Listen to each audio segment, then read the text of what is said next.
Well, we came up short. Uh, it's a bittersweet moment for me as well. But, at least we covered. Here's the review. Hey, what's up, everybody? It's Drew, better known as RockChalk01, and yesterday, whenever you're watching this, the Kansas Jayhawks were back in Memorial Stadium to take on West Virginia for Senior Day, and just came up short. The final score was West Virginia 34, Kansas 28. Yeah, covered the spread again. It was 15.5 once game time started, so KU covered. But yeah, it sucks that we lost again. But it's also bittersweet for me, as this was my final home game as a member of the Marching Jayhawks. Uh, Many of you who are new to this, I was on the drum line at KU for 4 years. That was my last game as a member of that group. What a ride it's been. But anyway, I just want to say thank you to everybody who's supported me throughout these 4 years, and hopefully the band goes strong, and hopefully the football team does much better, because I see vast improvements with this group. Anyway, for those of you who do not know, I give positives and negatives about the game. I give a player of the game and a player who needs to improve. So without further ado, let's jump into this shit. So let's start out with some positives, and one big positive I have was KU's passing game. KU actually outthrew West Virginia and Jared Dagey. KU had 249 passing yards to West Virginia's 175. So good number there. Also, KU's total yards number was pretty good again. 336 total yards, air and ground. So also good numbers.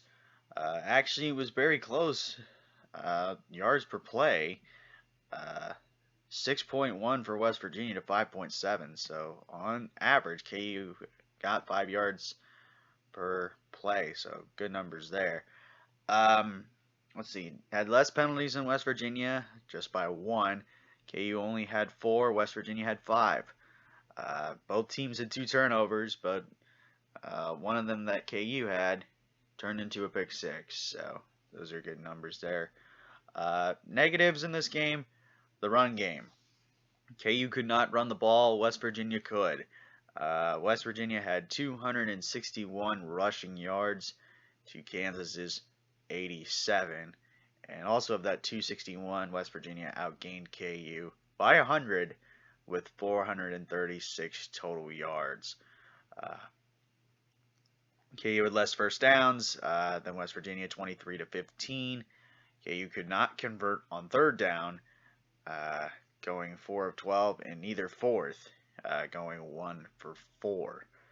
But those 2 turnovers were very costly, and both of those were picks, and deep in KU's territory, which blows. So,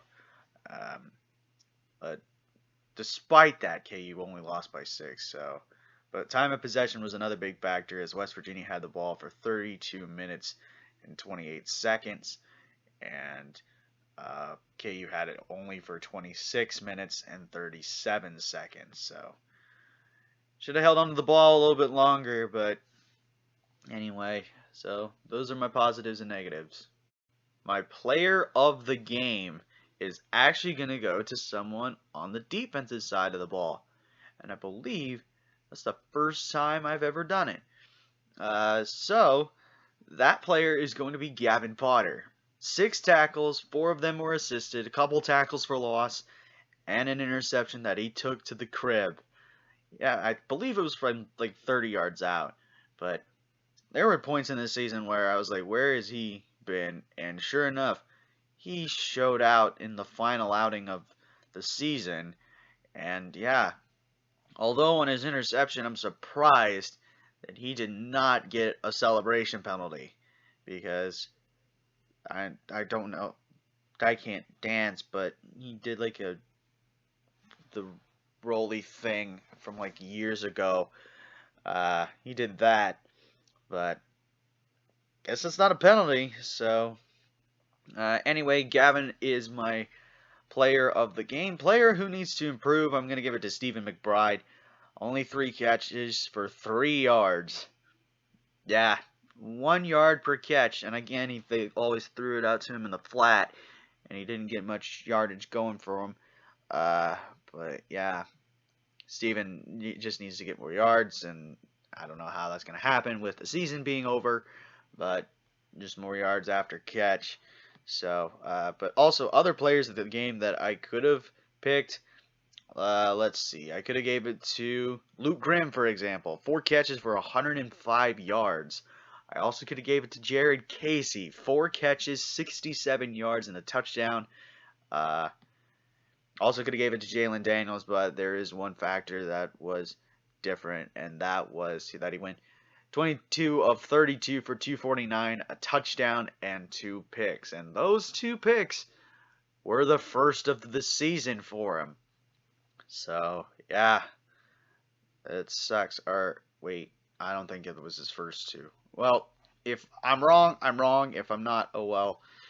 But, yeah, so that's it. So, my player of the game is Gavin Potter. Player who needs to improve, Stephen McBride. And that's going to do it for my review of KU versus West Virginia. Again, the final score, West Virginia 34, Kansas 28. Leave a like, comment, share, and subscribe. We are 30 away from my 100 subscriber goal at the end of the year. Also, push that notification bell and tell your friends about these videos. And I should see you again for the next KU review. It's basketball for the rest of the year, as KU will play in the 3rd place game of the ESPN Events Invitational as they take on Iona. So, until then, have a good day. Never ever bring exotic dancers to the field house, and I'll catch you on the flip side. Peace.